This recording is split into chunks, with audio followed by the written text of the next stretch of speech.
Isang magandang mapagpalang araw muli sa ating lahat mga boss, and welcome back to my YouTube channel. Dumaan ulit ang maraming araw at muli nating pasyalan ang ating fish farm. So mga boss, tara samahan nyo ako.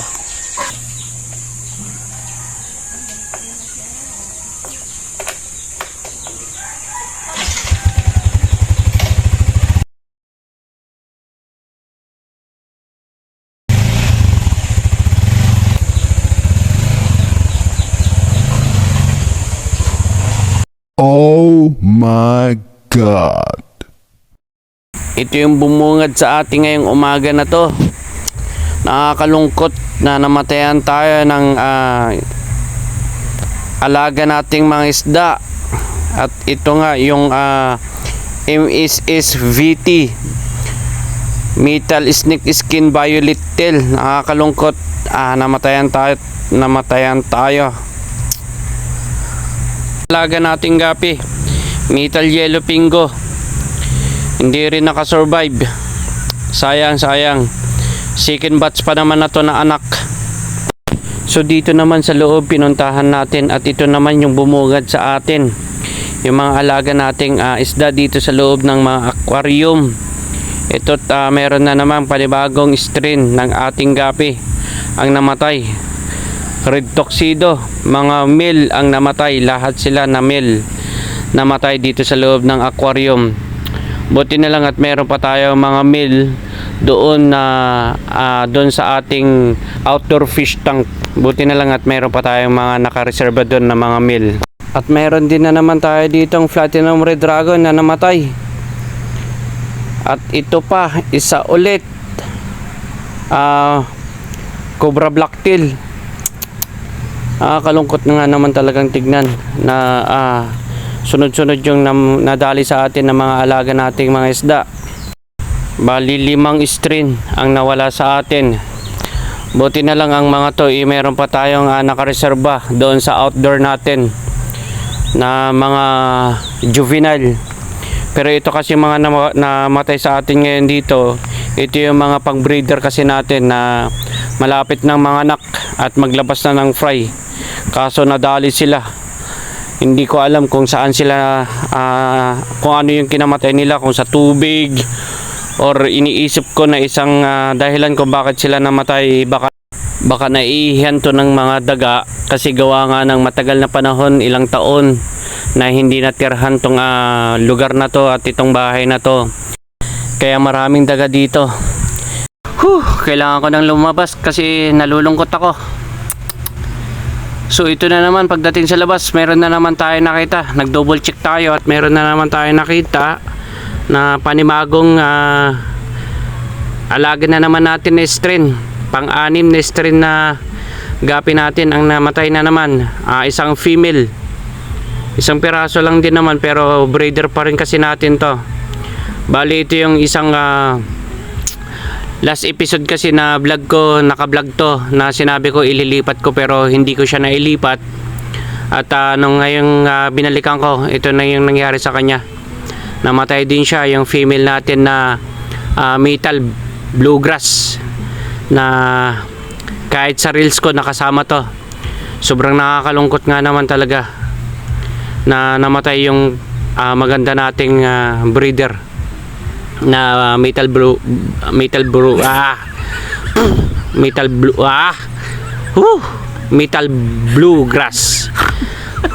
My God, ang hirap ko nang ibigkas, gawa nga ng ito nga naman talaga kasi yung mahirap sa mga breeder, yung mawalan ka or mamatayan ka ng mga alaga mong isda, lalong lalo na sa akin, sunod-sunod na strain yung namatay sa akin.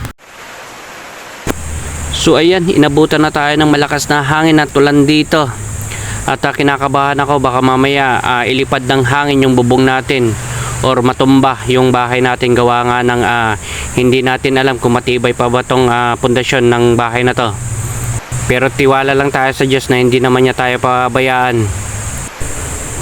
So ayan mga boss, sumunod na mga araw, nagdesisyon na tayo na ipaputol na lang yung mga sanga ng mga puno Kasi hindi naman bumigay at hindi naman tayo pinabayaan ng Diyos na ilipad yung bubong natin at hindi rin naman natumba yung bahay. So nagdesisyon na lang ako na ipaputol na lang yung mga puno dito, lalo na yung mga sanga, kasi baka itong mga puno naman ang pwedeng dumagan sa atin kapag nandito tayo. So nagpapasalamat ako kay Boss Angel at kay Boss Sander at sila yung nagputol ng mga puno natin, lalong lalo na yung mga sanga. So ayan mga boss, sa mga katulad ko na mga fish keeper or na mental fish keeper, gapi keeper, wag po tayong mawawalan ng pag-asa, lalong lalo na sa mga baguhan katulad ko. Wag po tayong mawawalan ng pag-asa kung dumarating tayo sa punto na namamatayan tayo ng mga alaga nating mga isda. Normal lang po yan. At least kahit papano bumabangon pa rin tayo at pinagpapatuloy natin kung ano yung mga pisahan natin. Tulad nga po ng sinasabi ko, ang mga alaga nating isda ay hindi po sila pro-stress. Sila po ang nagbibigay sa atin ng kalakasan natin, kaligayahan natin at anti-stress po ang mga alaga nating isda. Kaya wag po tayong may stress kung dumarating po tayo sa punto na namamatayan po tayo ng mga isda. Tulad nga ng sinabi ko doon sa iba kong video, na sinasabi ko doon na ipinanganak ka ng Diyos na palaban. Kaya wag po tayong titigil. Bumangon tayo at ipagpatuloy natin kung ano yung pangarap natin. At bandang huli, hindi naman tayo pababayaan ng Diyos. Tutulungan at tutulungan pa rin niya tayo. Kaya maraming salamat kay Boss Sander dahil siya yung umaakyat at nagpuputol ng mga sanga ng mga puno kahit na maraming antik na langgam kinakaya pa rin niya. At maraming salamat din kay Boss Angel na napakasarap magluto. Alright. So ayan mga boss, bago ko tapusin ang video na to, gusto ko pong pasalamatan ang 378 subscribers na nag-follow po sa akin at nag-subscribe po sa aking YouTube channel. Maraming salamat po sa inyo. At gusto ko din pong i-shout out si Boss Vanessa Lacuente Sabado sa kanyang pag-subscribe at sa kanyang pagtulong din po na mapag-subscribe din po yung mga kaibigan niya. At shout out din po kay Boss Cathy, kaibigan po yan ni Boss Vanessa. Hindi ko po kasi alam yung complete name niya, kaya Boss Cathy, alam mo na po yan. Maraming salamat po. At shout out din po kay Chester Gagnat, aka Cheska.